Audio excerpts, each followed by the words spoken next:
సభకి వెళ్ళాడు.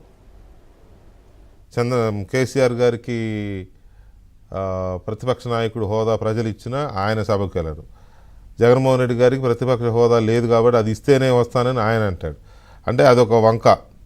అసెంబ్లీకి వెళ్ళడం ఇష్టం లేక నాకు ప్రతిపక్ష నేత హోదా ఇవ్వండి అని చెప్పి చివరి కోర్టులో కూడా పిటిషన్ వేశారు ఆయన. సరే, కోర్టులో పిటిషన్ వేయడం అంటే అది ఆయన హక్కు అనుకోవాలి. అది లేదు కాబట్టి నేను రావట్లేదని చెప్పుకోవడం ఆయన.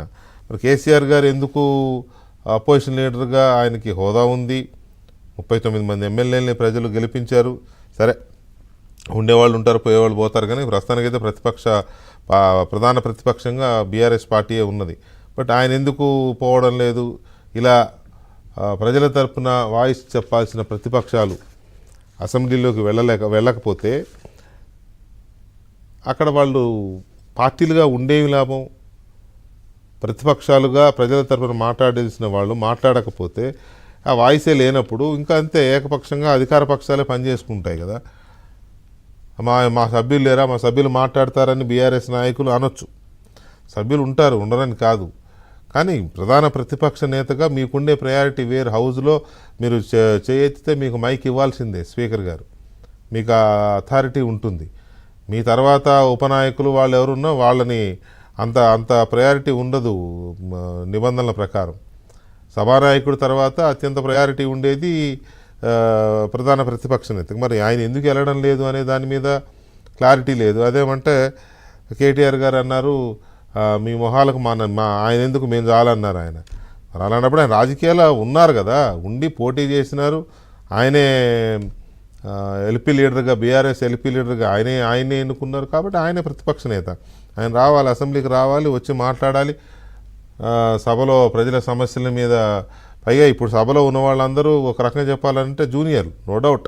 ఈ మాట కొందరికి నచ్చవచ్చు, నచ్చకపోవచ్చు, నాకు తెలియదు. కానీ కేసీఆర్ గారి కంటే అనుభవంలోనూ వయసులోనూ చిన్నవాళ్ళు చాలామంది ఉన్నారు. అలాంటప్పుడు కొన్ని నిర్ణయాల మీద కేసీఆర్ గారి ఒపీనియన్స్కి చాలా వాల్యూ ఉంటుంది.